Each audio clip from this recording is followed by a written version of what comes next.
Hello, everyone. I do apologize for the delay, but my finals are done, so looks like it's time to start filming again. So, let's start with this one. Cultural effects of entertainment. Now, see, when I say cultural effects of entertainment, I'm talking about how entertainment affects the broader culture of a society. It could just be one part of a society, because cult classics do have such an impact, but it could also be mass appeal. For example, a lot of blockbusters tend to impact the culture of a country as a whole, or even the world to a lesser extent. And the truth is, entertainment has always had this effect on culture. Even the Greeks, with their tragedies, played a very important role in the society as a whole. And of course, this is true in ancient China as well, Hua Mulan being a classic example, and in many other places. The fact is, so long as people are getting entertainment, they're gonna start using it to think about culture. Or more specifically, specific beliefs in their culture and ideas that pervade it. For example, filial piety and Confucianism. Or in the case of the Greeks, hubris and tragedy.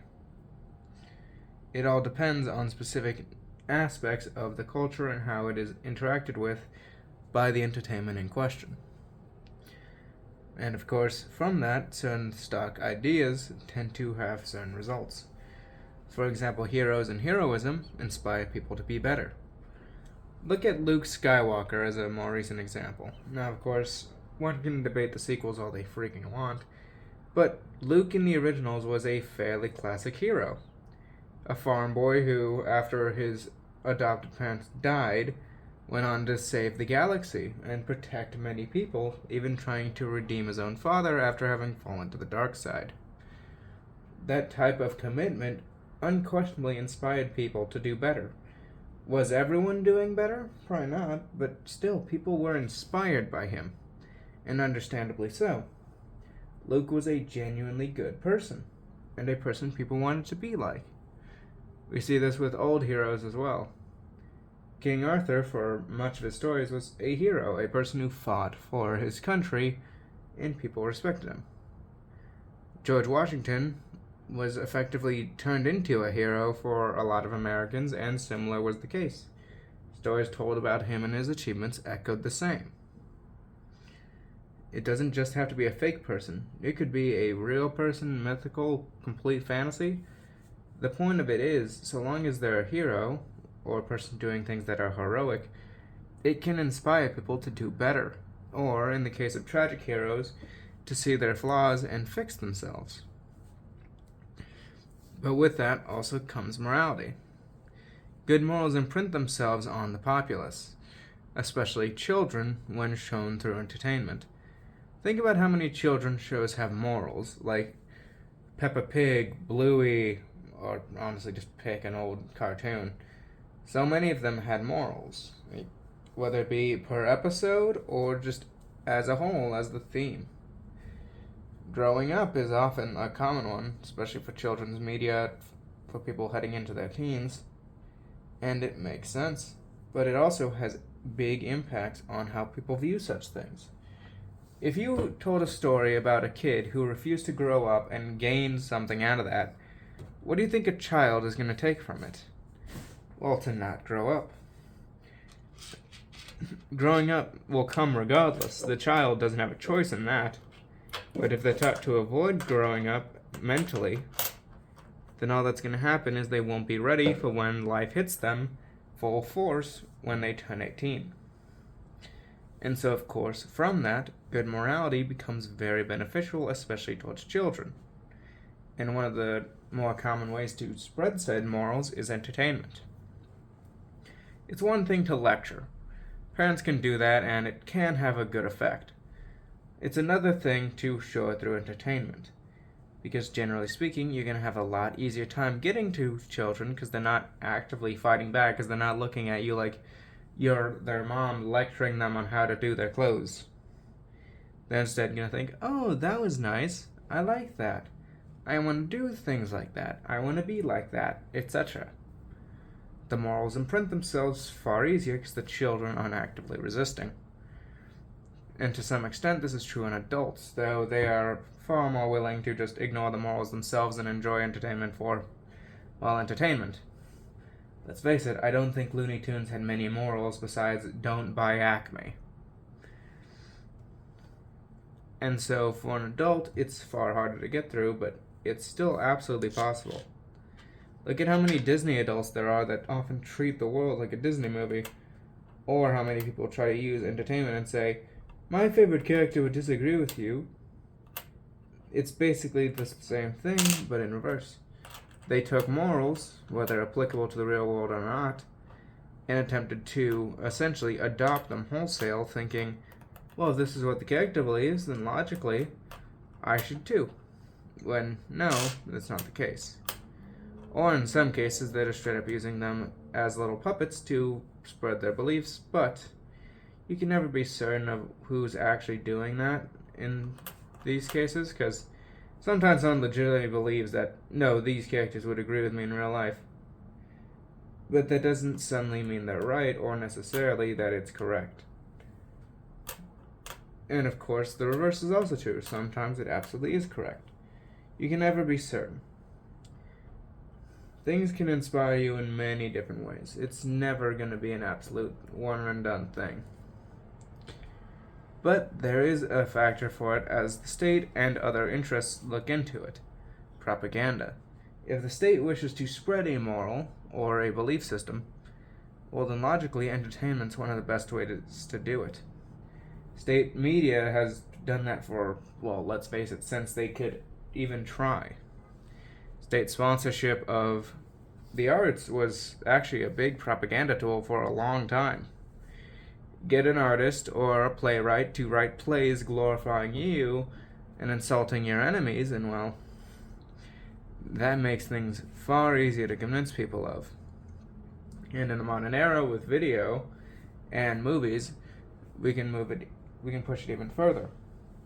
For example, a lot of the old World War II footage was expressly propaganda.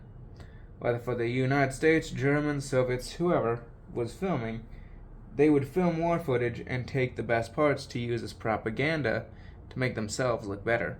Let's face it, war ain't pretty. But if you can take some of the nicer parts of it, or at the very least the parts that don't make people want to puke, and use it to show how glorious you are and how absolutely inhuman your enemies are, well then, that helps greatly. And of course, states still do this. With video games and the online space, it's frankly even easier for a state to do so. And so, states will absolutely use propaganda to push their interests. And of course, other groups do as well. Organizations do it all the time. Special interests, so long as they believe they can benefit, will use propaganda to further their interests. That's not some tragedy, it's just reality. People use what they can to convince others of what they believe. And of course, this compounds with education, which can be spread through entertainment, both for good or ill. A lot of cartoons, especially for children, have educational messaging. Some is moral, yes, as already addressed, but some is just education on the world itself. For example, for us Americans, PBS Kids. Quite a lot of the stuff involved with that was educational in nature. They would teach you about certain things, and you would understand things better through the explanations provided. That was the purpose. Curious George helped with people who didn't know things. Because with George constantly asking, what's this? And the adults explaining, children who hadn't had as much reference for it could learn. But just as it can be used for basic things, it can also be used to encourage or discourage ideas. For example, let's say, and I'll use an extreme example, let's say there's a rampant anti-Semite. They want to convince people that Jews are bad. Well, if they set up educational programming or entertainment, which conveniently paints the enemy as an evil Jewish banker and uses every stereotype in the book to try to associate them with the evil itself, the Jews, well, in such a case, it would convince people who watch it, at least some, that the Jews are evil. Whether true or not, it doesn't matter. because the education is just there to convince you of a point.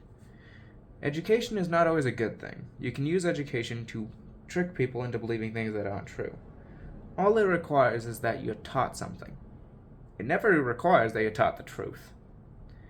And so, while education can be useful, both for teaching how things works and about other ideas that one may want to look into, it can also be used to further a political point or to ensure one's belief into specific dogma. It thus becomes true that entertainment, especially for those easily influenced, like children, but not exclusively them, should not be treated lightly, but rather as ways to both ease people's burdens through escapism and ways to implement good morals to further society. See, it's common, especially with children's works, to almost push them aside, especially as adults. Now, not everyone does this, of course, but plenty do. They'll say, that's child stuff. Well, that child stuff carries a lot of influence, especially for said children. You gotta treat it with respect, or at the very least acknowledge the influence it can carry. Children are easily swayed. That is just a reality. You're not gonna have them, just accept things completely blindly, but they're gonna take a lot in very easily. And you can't pretend like adults aren't into this either. There are absolutely adults that are convinced of things very, very easily. And it's why I said easily influenced and not just children, because it really could be adults falling for it. And so when you look at entertainment, you can't just brush it off. You can't just say, oh, it's for escapism. Yeah, some is. Absolutely. You aren't going to get moral lessons out of Looney Tunes, at least most of the time. But when you're dealing with most programming, there's a message. There are morals. The entertainment carries with itself some built-in beliefs. For example, Avatar: The Last Airbender. Imperialism bad. Fairly obvious. Now, I may disagree with the exact moral and argue that the balance they seek is wrong, but it has a goal to teach, and you cannot deny it is effective at spreading it. I still find it entertaining, even as a person who doesn't necessarily agree with all its points. But that fact is, when you look at it honestly, it has its morals, it has its messaging. You can't just get around that. It will influence people on certain things. And that's good in some cases. But it can also be very bad. Because it's not just Avatar: The Last Airbender that does this. It's all entertainment for good or ill. And yes, the people you don't like, honestly just pick one, absolutely do the same. They absolutely have their own entertainment, which expressly encourages their beliefs. How banned it is may depend on the country or the people, but without question, it exists. And so, from that, there's a simple reality. We shouldn't treat entertainment lightly. If you want escapism, fine. Makes sense. Honestly, the world's hectic as it is. But you can't deny that morals will play a part in what comes next.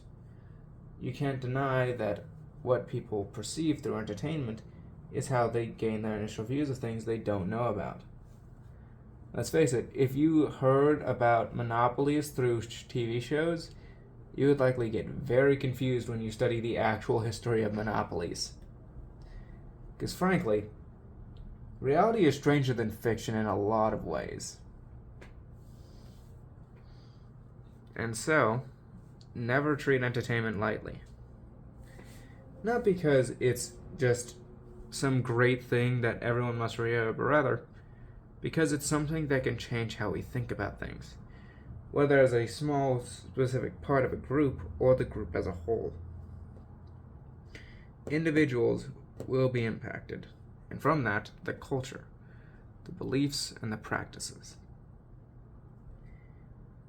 Culture will always be affected by entertainment, and so how it's affected should be decided by those who want it to be better, right? That's only reasonable. And so it's up to you to choose. What do you support? What encourages those good morals that you wish to have in the populace? What people do you want to inspire your next generation? How do you want people to be educated, and to what extent do you accept the propaganda produced by your side and others? It's up to you. Take a look and choose for yourself. May the 4th be with you guys, and have a good one.